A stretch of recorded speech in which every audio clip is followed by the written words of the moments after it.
Good afternoon students. मैं राकेश कुमार झा एक बार फिर से आप सभी का अपने इस वीडियो लेक्चर में स्वागत करता हूं। यह है समष्टि अर्थशास्त्र कक्षा 12 के परीक्षा उपयोगी सीरीज का भाग 4। इसके अंतर्गत आज हम अध्ययन करेंगे अति लघु उत्तर वाले प्रश्न और उनके उत्तर, मतलब अति लघु उत्तरीय प्रश्न उत्तर 1 अंक वाले, और साथ में लघु उत्तरीय प्रश्न की भी चर्चा इसी में करेंगे। तो आइए शुरू करते हैं हम आज की वीडियो।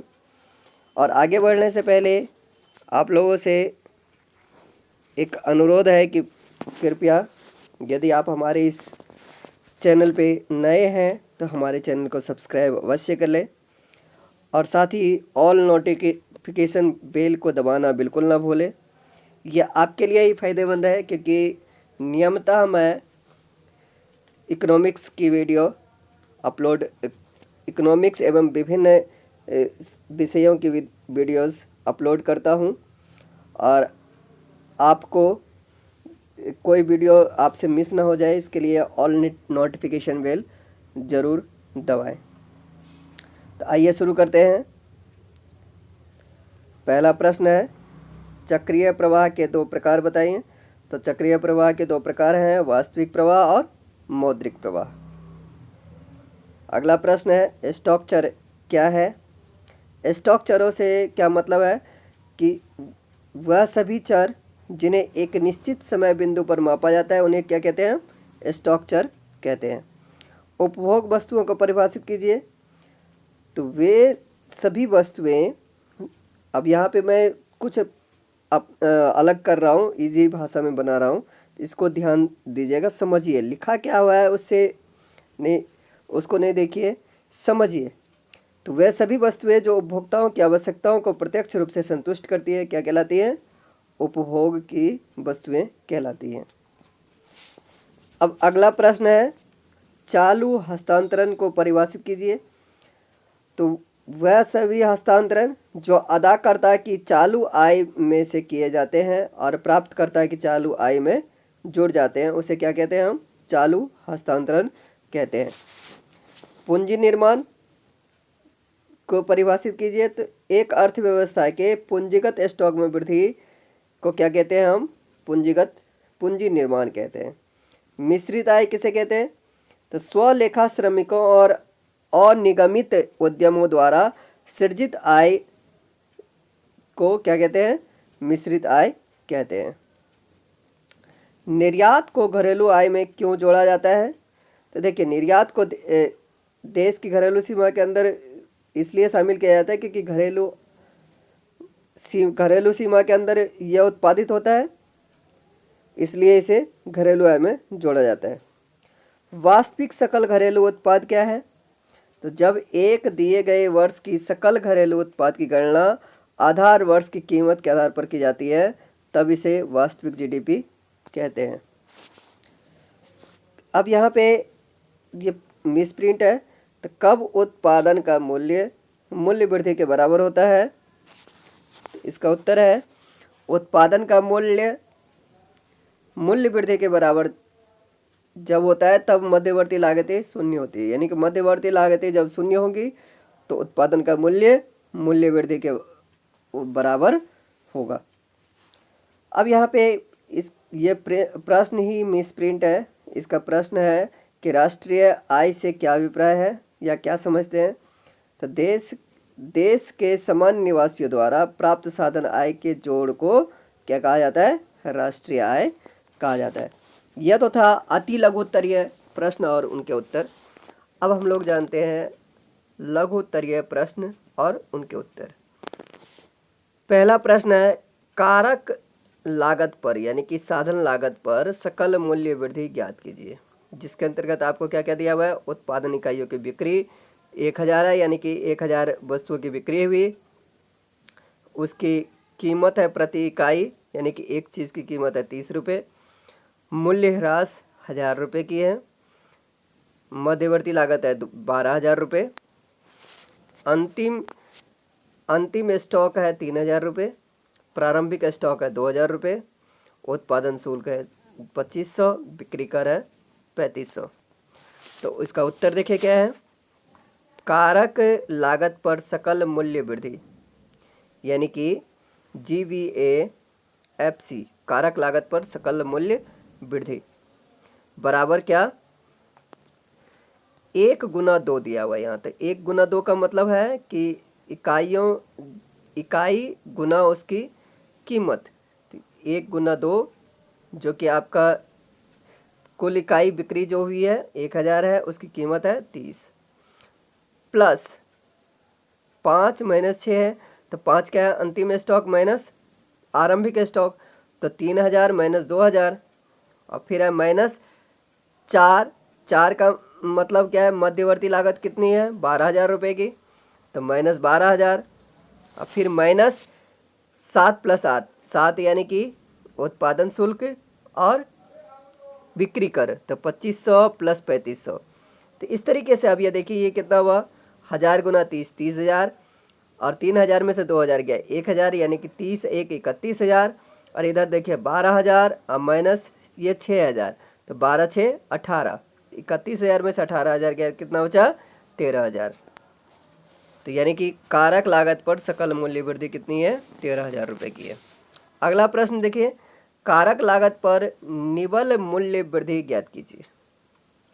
इसमें क्या क्या दिया हुआ है, अचल पूंजी का उपभोग 600 रुपये का है, आयात शुल्क है 400 रुपये, उत्पादन बिक्री यानी कि इकाई यह है 2000 रुपये, कीमत प्रति इकाई है 10 रुपये, स्टॉक में शुद्ध वृद्धि हो रही है -50 रुपये का, मध्यवर्ती लागत है 10,000 रुपये, आर्थिक सहायता दी जा रही है 50 रुपये का। तो इस तरीके से ये दिया हुआ है। अब आप क्या करेंगे, इसमें इसका उत्तर देखिए। तो कारक लागत पर निवल मूल्य वृद्धि यानी कि NVAFC बराबर क्या है, 3 गुना 5 4, तो 3 गुना 4 यानी कि प्रति इकाई गुना उसकी कीमत। तो इकाई है 2000 जिसकी बिक्री हुई है, और उसकी प्रति इकाई की कीमत है 10 रुपये, तो 2000 गुना 10 हो गया, प्लस 5 यानी कि स्टॉक में शुद्ध वृद्धि -50 है, -50, फिर उसके बाद है -6, तो -6 यानी कि मध्यवर्ती लागत यानी -10,000, और फिर है -2, तो -2 क्या चीज़ है यहाँ देखिए, -2 है आपका आयात शुल्क। तो आयात शुल्क ये हो जाएगा, आयात शुल्क प्लस 7 यानी कि आर्थिक सहायता प्लस करना है, आर्थिक सहायता क्योंकि प्लस होगा क्योंकि वो आपको मिल रही है, तो प्लस आर्थिक सहायता और माइनस 1 यानी कि ये हो गया अचल पूंजी का उपभोग। तो इस तरीके से ये क्या हो गया, 2000 गुना 10 20,000, प्लस -50 यानी -50 हुआ 10,000, और -400 -600 यानी कि ये हो गया आपका 4 6 10 यानी कि 1000 और 10,000 11,050, और ये 20,500। तो 20,500 में से 11,050 घटाएंगे तो कितना बचेगा, 9,450। अब अगला क्वेश्चन है आपका, बाजार कीमत पर निवल मूल्य वृद्धि ज्ञात कीजिए। उत्पादन की बिक्री कितनी है 800, उत्पादन की प्रति इकाई कीमत है 20 रुपये, उत्पादन शुल्क है 1600, आयात शुल्क है आपका 400, स्टॉक में शुद्ध वृद्धि है -500 का, मूल्य ह्रास है 1000, मध्यवर्ती लागत है 8000। बाजार मूल्य पर निवल मूल्य वृद्धि यानी कि NVA net value edit, NVAMP market price, 1 गुना 2, 1 है आपकी बिक्री की इकाई और उसकी प्रति इकाई कीमत, तो यानी कि 800 गुना 20, अब प्लस 5, तो 5 यानी कि ये हो गया स्टॉक में शुद्ध वृद्धि यानी कि -500 है, और फिर है -7, तो -7 यानी कि मध्यवर्ती लागत यानी कि -8000, और -6 तो यानी कि मूल्य ह्रास -1000। तो इस तरीके से देखिए 8 दूनी 16, 16,000 हो गया, -5 और -8 एक 9, 9,500, 16,000 में से 9,500 करेंगे 6,500 आपका बच जाएगा। अगला प्रश्न देखिए, यदि वास्तविक आय 200 करोड़ है तो कीमत सूचकांक 135 है, तो मौद्रिक आय परिकलन कीजिए, यानी कि मौद्रिक आय निकालिए। तो मौद्रिक आय बराबर होता है वास्तविक आय गुणा कीमत सूचकांक बटे में 100। तो क्या हो जाएगा 200 गुना 135 बटे में 100। तो अब देखिए इधर दो, ये यहाँ से 2 जीरो से ये 2 जीरो कट गया, 2 जीरो कट गया। अब बचा 135 गुना 2, 270 करोड़ रुपए। अब अगला प्रश्न है, यदि मौद्रिक आय 375 करोड़ हो और कीमत सूचकांक 125 हो तो वास्तविक आय ज्ञात कीजिए। तो वास्तविक आय बराबर क्या होता है मौद्रिक आय बटे कीमत सूचकांक गुना 100। तो 375 गुना 100 बटे में 125। तो अब यहाँ पे देखिए 25 पंचे 125 और 25 से कम 25, 12 बचा, 12 और 5 125 हो गया। तो 25 पंचे 125, 15 हुआ, 5 एकम 5, 5 तिया 15। तो ये हो गया 3 गुना 100 यानी कि 300 करोड़। यदि वास्तविक सकल देशीय उत्पाद, अगला प्रश्न है, तो यदि वास्तविक सकल देशीय उत्पाद 200 रुपये हो और मौद्रिक सकल देशीय उत्पाद 210 रुपये हो तो कीमत सूचकांक यानी कि आधार 100 लेना है का परिकलन कीजिए। तो कीमत सूचकांक बराबर क्या होगा मौद्रिक सकल देशीय उत्पाद बटे में वास्तविक सकल देशीय उत्पाद गुना 100। अब देखिए क्या हो जाएगा, तो मौद्रिक सकल देशीय उत्पाद कितना था 210 रुपये और बटे में वास्तविक सकल देशीय उत्पाद 200 रुपये। तो 210 बटे 200 गुना 100। तो 2 जीरो से 2 जीरो सॉरी यहाँ के 2 जीरो से नीचे के 2 जीरो से ये 2 जीरो कट जाएगा और 2 से ये कट जाएगा, क्या बचेगा 105। तो यानी कि आंसर आ जाएगा कितना 105, यानी कीमत सूचकांक हो गया 105। अगला प्रश्न है, कारण बताते हुए निम्नलिखित क है, क नहीं होगा तो होगा, निम्नलिखित को मध्यवर्ती उत्पाद व अंतिम उत्पाद में वर्गीकृत कीजिए। पहला पॉइंट है स्कूल द्वारा खरीदा गया फर्नीचर। स्कूल द्वारा खरीदा गया फर्नीचर अंतिम उत्पाद है, क्योंकि खरीदा गया फर्नीचर स्थिर संपत्ति का क्रय होने के कारण क्या है इन्वेस्टमेंट है, क्योंकि फर्नीचर बार बार तो खरीदा नहीं जाएगा, एक बार खरीदा गया है। अगला कोई है पॉइंट, स्कूल कैंटीन द्वारा शीतल पेय की खरीद। तो शीतल पेय की खरीद ये क्या है मध्यवर्ती उत्पाद है, क्योंकि इसे उसी वर्ष के दौरान फिर से वो बेचने की संभावना है, क्योंकि कैंटीन में खरीदा गया है। अगला प्रश्न है, कारण बताते हुए समझाइए कि राष्ट्रीय आय का आकलन करते समय निम्नलिखित के साथ क्या व्यवहार किया जाता है। परिवार के सदस्य परिवार के खेत में मुफ्त में कार्य करें। तो परिवार के सदस्यों का आरोपित वेतन राष्ट्रीय आय में शामिल किया जाएगा, क्योंकि उन्होंने कृषि में अपना योगदान दिया है। अगला है, सामान्य सरकार द्वारा लिए गए उधार पर ब्याज का भुगतान। अब इसका देखिए आंसर क्या है, चूंकि सरकार द्वारा लिया गया ऋण उपभोग कार्यों के लिए माना जाता है, इसलिए इस ऋण पर ब्याज राष्ट्रीय आय में शामिल नहीं होगा। कारण बताते हुए समझाइए कि राष्ट्रीय आय का आकलन करते समय निम्नलिखित के साथ क्या व्यवहार किया जाता है। नंबर 1, अभिभावक द्वारा बच्चों को दिया जाने वाला जेब खर्च। नंबर 2, मालिकों द्वारा कर्मचारियों को ब्याज रहित ऋण। इसका उत्तर है कि पहला है अभिभावक द्वारा बच्चों को दिया गया जेब खर्च शामिल नहीं किया जाएगा, क्योंकि यह अभिभावक द्वारा बच्चों को दिया गया हस्तांतरण भुगतान है। दूसरा है मालिकों द्वारा कर्मचारियों को ब्याज रहित ऋण। ये कर्मचारियों का भुगतान का एक तरीका है, यह कर्मचारियों के पारिश्रमिक में शामिल होता है। अगला प्रश्न है, वस्तुओं को मध्यवर्ती तथा अंतिम वस्तुओं में वर्गीकरण के आधार पर व्याख्या कीजिए, उचित उदाहरण भी दीजिए। मध्यवर्ती वस्तुएं ऐसी वस्तुएं जो एक उत्पादन इकाई द्वारा दूसरी उत्पादन इकाई से पुनर्विक्रय यानी कि फिर से सेलिंग के लिए या उसी वित्तीय वर्ष के दौरान उत्पादन के लिए प्रयुक्त की जाती है। उसी साल उस वस्तु से कोई और चीज़ बनाई जाएगी, जैसे कि गेहूँ, चीनी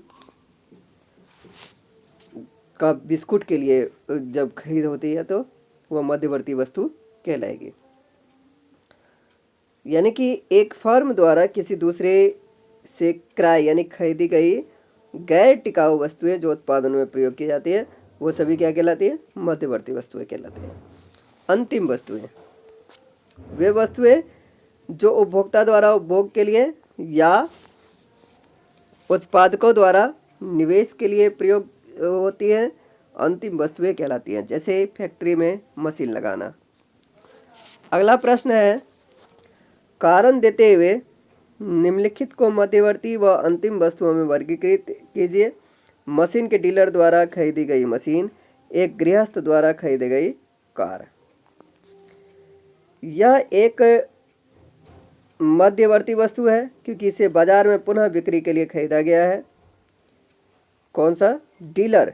देखिए यहाँ पे प्रश्न है के अंतर्गत दिया है, मशीन के एक डीलर द्वारा खरीदी गई मशीन के डीलर द्वारा खरीदी गई मशीन, तो ये मध्यवर्ती वस्तु है क्योंकि डीलर अपने पास वो मशीन नहीं रखेगा, तो ये बाजार में फिर से बेचेगा, तो इसलिए क्या है? ये मध्यवर्ती वस्तु है। अगला है, एक गृहस्थ द्वारा खरीदी गई कार। अब जो कोई भी एक परिवार का सदस्य है वो अगर कार खरीदा है तो उसको अपने उपयोग के लिए खरीद रहा है, उसे फिर से वो उसे बेचना नहीं है, तो वो क्या कहलाएगा? अंतिम उपभोग, अंतिम वस्तुएं कहलाएंगे। राष्ट्रीय आय की गणना करते समय आप निम्नलिखित के साथ क्या व्यवहार करेंगे? अपने उत्तर के लिए कारण दीजिए।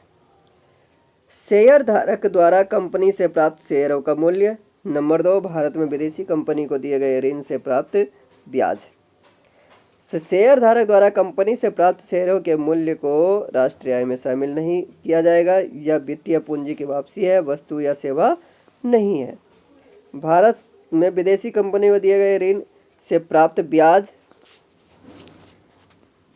इसे शामिल किया जाएगा क्योंकि ब्याज देशीय आय की कारक आय है। सरकार बाल टीकाकरण कार्यक्रम पर व्यय करती है यानी खर्च करती है। इसके घरेलू उत्पाद और कल्याण पर प्रभाव समझाइए।